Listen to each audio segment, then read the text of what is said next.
We've got a few more signings to dive into. I mean, this offense continues to evolve as the season goes on. Welcome into Bucs Insider, presented by Hard Rock Bet. Casey Phillips here with Scott Smith and Bree Dix. It is our first official one of the 2025 season. Football is back, thank goodness. Get it rolling. Thank goodness. We love to say that multiple times as we go through of like, oh, we're back at off-season workouts. Oh, we're back at training camp. But now the real thing. The real thing is here. So let's go ahead and start with just some overall news updates. Huge signing news, and man, just what a great news for Baker and the O-line. Overall, Luke Goedeke signs a new deal. Mm-hmm. When I love that he talked about in his presser and open locker room yesterday about just battling adversity back to his rookie season, played left guard, went through having to go up against just an absolute laundry list of really talented three techniques. Talked about getting benched and kind of going through that process, but then obviously just how he was able to catapult himself forward, and then really just gave a lot of the credit to Tristan Wirfs because, you know, he said if they didn't make that switch with him to the left side, he's like, I don't know where I'd be. Would I still be at left guard? Would I be with another team? Right. So credited a lot of that and just said, you know, nothing is better than playing football with one of your best friends for hopefully years to come. Love that. Yeah. I thought that was a really cool, like, sliding doors kind of moment because Tristan Wirfs moving to left tackle wasn't because we were trying to get Luke into the lineup. Right. It's because we needed a left tackle with the departure of Donovan Smith. Right. But it certainly opened Created up the an window. opportunity, and he has taken it. And just think about the fact that you also have Tristan signed to a pretty long contract as well. Yeah. So you've got your right and left tackles who are among the best in the league. Not a lot of teams can say that. Yeah, it's a great sign to have those anchors on the outside and knowing that there's that stability. That's got to make Baker, like I said, Baker and the whole team very happy. We also found out who our team captains are for this year, and I'm going to go out on a limb and say none surprises. It's a very easy story to write this year because it was the exact same 6 captains as last year. So it's copy-paste. Baker Mayfield, Mike Evans, and Tristan Wirfs on offense, and Levante David, of course, Vita Vea, and Antoine Winfield Jr. on defense. And it's just worth noting, Levante David has now been a captain 12 straight years. That's incredible. Unbelievable. First of all, how few people play 12 years in the NFL? I mean, for one team. For one team, and then to be a captain that entire time. He's played 14 years. Yeah. Once he gets into this first game in Atlanta, he will have played 14 seasons with the Buccaneers, and the only other 2 people that can say that are Derek Brooks and Rondé Barber, who we're going to be talking about in a minute. So he's one of the all-time Buccaneer greats, but also I don't think we have records on it. Maybe Derek, maybe Rondé had been captains 12 times, but that's got to be the end of the list. Yeah, it's an unbelievable, and it's so well deserved, and just speaks so much to what his teammates have thought about him, no matter who the teammates are. That as everything else changes, Levante is the constant. Yeah. He is the thing that never changes. And their leadership comes in different packages, and the Buccaneers have a nice mixture of leaders. Like Baker Mayfield, obviously very outgoing, grit, yells. And Levante doesn't talk a whole lot, but when Levante does talk, everyone listens. That's very true. All right, well, now also we want to get into some injury updates. We are shooting this Thursday morning, and so take that into consideration depending on when everybody's watching this of what we know at this point. So what did we learn after Wednesday's practice looking ahead to the game? So 5 guys didn't participate in practice on Wednesday. It was Chris Godwin, Christian Izien, Hassan Reddick, Vita Vea, and Tristan Wirfs, and then both Benjamin Morrison and Cade Otton were limited participants. So especially for Benjamin Morrison, Todd said they're just going to kind of see how he progresses throughout the week, and I feel like that'll be the same probably way they go about Cade Otton. So those will be the guys to watch leading up to I think most of that was kind of what we already knew. I think the big one that was a little bit of a surprise was Vita Vea, not practicing because of foot injury. We already only kept 5 defensive linemen, interior defensive linemen on the 53-man roster. We have a number of them on the practice squad, but I could see this being a situation where we may have to elevate a guy or 2. Just in case. Because Vita's situation is a little questionable. Yeah, that's going to be one to watch for sure. So now also, we know we've talked extensively about the fact that it is the Buccaneers' 50th season. And we're having, I know, right? Have you heard? They keep written I'm going to make that joke every time we Every time we do it all season. And that's the thing. We have been going all out here on this 50th anniversary. So we have 3 different things that have sort of manifested this week as part of it that have all been absolutely a blast to be a part of. So first of all, let's get into our 50 best moments tournament, because because you were over there feverishly finishing that little article right as we were about to start this. So hot off the presses. Well, that one actually was a 64-moment bracket, like NCAA tournament style bracket, which the fans voted on in 6 rounds. And it got down to the final 2, which were, this was completely determined by fan voting. There was no other factor that went into it. And there was thousands of votes casted. I mean, tens of thousands. Wow. So Amazing. it was really a cool project that came together great. The final moment that won it all, I don't think surprised anybody. It had to be Rondé Barber. It was fun along the way, seeing which moments made it farther than expected, like the boat parade trophy toss, and Mike Evans last season getting his 1,000 yards on the very last play of the season, actually made the final 4. But it came down to Rondé's moment against us, the Buccaneers, being the first team ever to play and win the Super Bowl on their home turf, and then Rondé took it home, as you would expect. As you would expect. I mean, that is such an iconic moment. It and is. What I love is how hard it is to decide between all of them, because there were so many. It really was a cool thing to just remember how many amazing moments there are, and the different types of moments. Like you said, the trophy toss is such a different thing. It's on water. It's not even on grass. It's a very different thing, but that was an absolute blast. We had an initial list of about 90 moments that we pared down to 64, and then tried to kind of rank them a little bit. We didn't do seedings, but we did try to rank them a little bit. So there was I thought the Bucs winning their first ever game in New Orleans would go a lot farther than it did. But it ended up losing to another game in New Orleans, the playoff game in the 2020 Super Bowl season, when they had beaten us twice, and we got revenge in the most important matchup in the playoffs. So that one actually beat us winning in New Orleans in 1977 to end a 0-26 streak. So there were some surprises along the way, but I think the final vote was not surprising. Not surprising at all. All right, we're going to take a quick break here. We're going to come back with more of that 50th content and look ahead to the Falcons game right after this.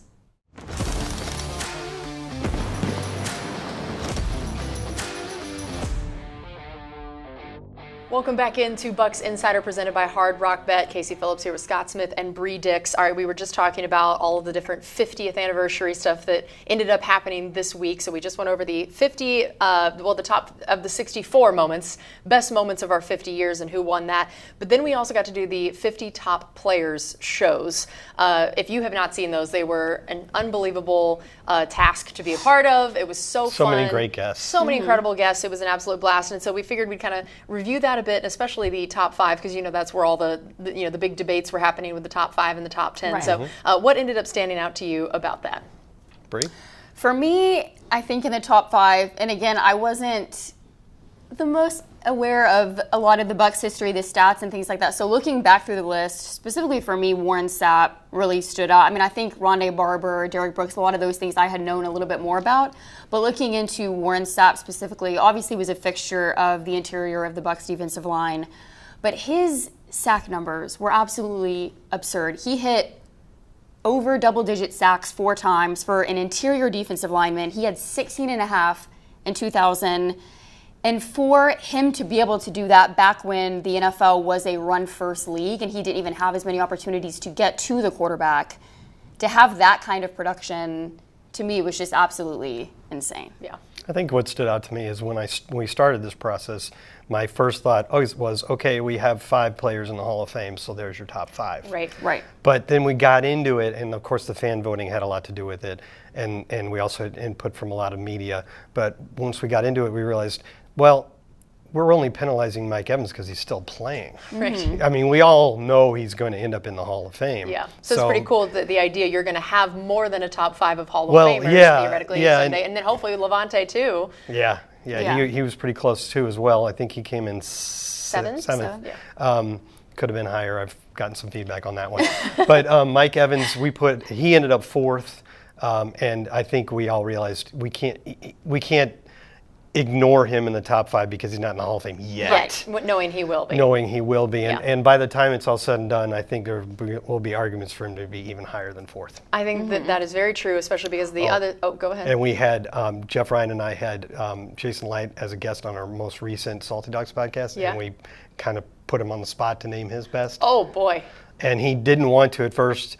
He kind of hesitated because he didn't want to slide anybody else. Yeah. But when it came down, he said, "No, I'll answer," and I loved it because he picked Mike. Yes. And it was his first draft pick. Yeah. It's definitely the guy he should have picked, and it was awesome. It was a great moment. That's fun. Yeah, I'm definitely gonna have to check out that interview. And it's perfect because I think the other 50th thing that essentially happened this week was we had this Raise the Flags documentary sneak peek. So if you have not heard, the Bucs are putting together a gigantic, massive, huge, every other word you can think of, multi-part documentary that is going to be all-encompassing of the 50 years of the team. What we did was at Tampa Theater, we showed a few clips of again, sneak peeks of parts of the documentary, and we had people from those different clips and eras do panels. And so I got to host this we had Doug Williams and Jimmy Giles talking about that first era. Then we had Brad Johnson and John Gruden talking about that Super Bowl era. Then we got to have Jason Light and Mike Evans highlight his 1,000-yard record. And then we had Ali Marpet and Tom Brady talking about just a fun little moment between the two of them. And then we also had Tom Brady just speaking about the Super Bowl and that season overall. So it was quite an event. Star-studded event. Quite an event. Which you emceed. Yes, and it was a blast and just so many incredible stories that came out of this. And then watching those clips, I mean, if you are at all a Bucs fan, frankly, if you're at all an NFL fan, this documentary is going to be unreal because it is 10 episodes? We don't know yet. We don't know yet. That's so many interviews. So many, over 100 interviews. Wow. Thousands of hours of footage. Yes. I can't even imagine trying to put this together. So it was truly amazing, and definitely check out some of the social clips and articles and things that we have about that event. It was unbelievable. And I think, to your point about Mike, watching the reaction everybody had, as again, we're highlighting Super Bowls on like either side of it. And then to watch how people reacted when they heard we were going to get to talk about Mike's 1,000 yards, the reaction was as big as a Super Bowl reaction. Or even Tom Brady going on stage. It was the same. That's cool. It was the same level of reaction to Tom Brady, which I thought was really exciting. So yeah, all right, we're going to take another quick break here. We're going to have more coverage of, again, this upcoming game against the Falcons, so don't go anywhere.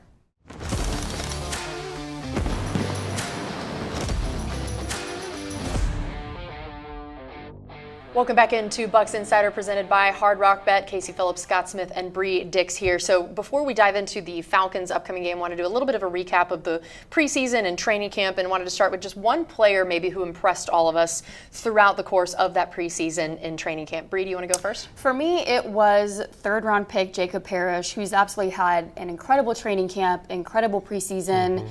Had pass breakup after pass breakup, and I think one of the most telling things was Todd Bowles said that he doesn't make the same mistake twice. And for a guy that's coming in to be that young, but to also have a Todd Bowles system that is very complex, has a lot of exotic looks and coverages, for him to already be able to grasp that, did really, really well in one-on-ones, ability to jump routes, that ability to redirect receivers at the top of routes with, and also come downhill and run support. So I've really been impressed with what he's shown. Yeah, he was very impressive. And Scott, what about you? So none of us are choosing Emeka Egbuka because it just seems too obvious. It's too obvious. I wanted to talk about the other receiver we drafted in the 7th round. I think I'm like the president of the Tez Johnson fan club at this point. I would like to also be a member, please. Yeah, he has impressed me so much on the practice field and games with not only how he gets open, like on this play. That cut and but just the footwork. After he catches the ball, the quick cuts to get extra yards. I just think, and it's funny because I've heard this phrase multiple times to describe him. He can make you miss in a phone booth, and I think it's hilarious because a lot of the guys that are saying that phrase are like 23 years old, and they've probably never even seen. They don't even know what it means. A working phone booth. But it's still an evocative phrase because it is true. He doesn't need a lot of space. If it weren't for Superman, no one would know what a phone booth is anymore. Thankfully, I think we hopefully still have that. I'm with you. I think Tez. I was actually kind of sad you took that one. Sorry about that. I was like, you're the vice president. I know. I am vice president of the official fan club. He's a great interview too, so I'm excited to have him on shows. I went with inside linebacker John Bullock. What a fun story. I mean, first of all, I love when there are players that no one has heard of that suddenly in the preseason just show up and show out in games. And we had it basically with both Nick Jackson and John Bullock as inside linebackers, which I loved watching them. And then to find out like he's a walk-on in college, doesn't even get a scholarship till basically going into his senior year, undrafted guy, and then makes the 53. What an amazing underdog story he is, and just so excited for him to have made the 53 to watch him make that impact. I think it's really awesome to see at a position that, like, you know, in recent years we kind of struggled a little bit with depth at and had a lot of changes at outside of Levante, and so I love seeing that even our backups are guys that are capable of making flashes. So I'm excited to watch him continue it in practice. I know not going to get many reps in games, if any, but special teams, and he's definitely one of the guys that was a huge part of him making the team. So. All right, and we also want to talk about just kind of one interesting overall team development. So that was our player we were excited to watch. What was something about the team overall that stood out for you in training camp, Scott? Well, it kind of bleeds right from my Tez Johnson pick that I think there's a chance we'll have a much more juice in the return game. That has become a bigger topic this year because of the new dumb kickoff rules that have the touchback coming out to the 35. There's going to be a lot more returns. That's pretty obvious with the way that we structure our roster. We kept about 5 guys almost totally because of their coverage skills, but I liked what our return. There was a lot of flash in our return game in the preseason with Cam Johnson, who I think is going to be the main guy, but also Tez Johnson, Josh Williams. I think Sean Tucker has some ability. So I think this could be the first year in a while in which the Bucs special teams is a big advantage for us. Yeah, I agree. Bree, what about you? For me, it was the way this offense is going to shape up under the direction of Josh Grizzard, and I think there's been a lot of talk about him looking at kind of the shifts and motions last year and how to attack voids in the defense, get guys in space, and even talking with Bucky Irving earlier in the offseason, he talked about really his attention to detail and how he helped him last year with screens and how to attack defenses, because last year kind of it was more on generating those yak yards off of kind of the short to intermediate things, which they obviously did at a very, very elite level, but kind of wanting to become more balanced in 2025. Yep, I'll keep mine short. Man, it's just basically the secondary getting more takeaways. Yeah. Coach Bowles has been harping on it, and they were doing it, so I hope it carries over into the regular season. All right, we have one more segment coming up. We're going to preview that Falcons game. We'll be right back.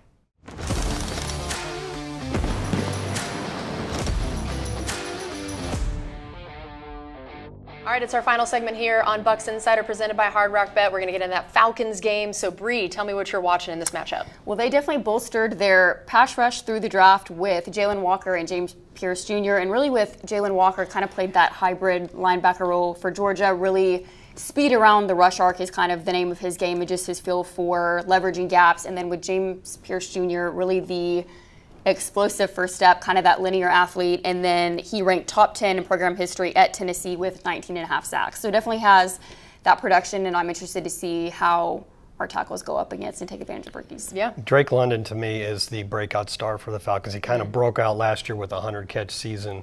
Big guy, when they drafted him, it was like a big guy that can make plays downfield, but he also really works the underneath very well. Yeah. So he had 1,200 yards and 9 touchdowns last year. I think he might go higher than that with a full season with Michael Penix. Yeah, and then that's what I'm going to be watching is Michael Penix. It's interesting to think about last season that, Kirk Cousins really blew us up that one game for sure. And, the whole thing with him and Michael Penix was happening all last season. And, when and if he knows he's the starter week 1 coming in. And I know that, for him last season, he only got to have kind of that 3-start cameo through 3 touchdowns, 3 interceptions, 155 yards per game. Falcons only went 1 and 2. Not the most They're not overwhelming illustrious. numbers, Yeah. but if you dig deeper. Yes, but then I know he really did make the plays he made were big ones and important ones, and he seemed like the lights weren't too big for him. So now having that whole year last year under his belt, I feel like it's going to be really interesting to see. And Bowles had some nice things to say about him. Really big arm, can zip the ball through some tight windows. Yeah, that's big. And he's also a pretty mobile guy. And no offense to Kirk Cousins, who's been a great quarterback in this league for a long time, but last year after the Achilles injury, he really was pretty immobile for a quarterback. And so that's a new factor that the Buccaneers have to deal with because they didn't face Michael Penix at all last year. And he can move around. And also, by the way, he's left-handed. Yeah, which always throws a really interesting wrinkle into it. Even the way you look at it as a DB and just kind of what you're watching, it's so unique. Yeah, and it's a developing situation because the Falcons first their swing tackle Storm Norton got an ankle injury in training camp that's going to knock him out for a couple months, and then their starting right tackle Caleb McGarry suffered a knee injury in practice, had to be carted off. He's out for the year. And so how does that also affect the run game and what you're wanting to do, also, but protecting Penix, all of it? I mentioned he's the right tackle, that's the blind side because Michael Penix is left-handed. So and Hassan Reddick, I think, mostly rushes off that side. So Hassan Reddick against the guy they're going to start is a veteran named Elijah Wilkinson, and so that should be a real good matchup.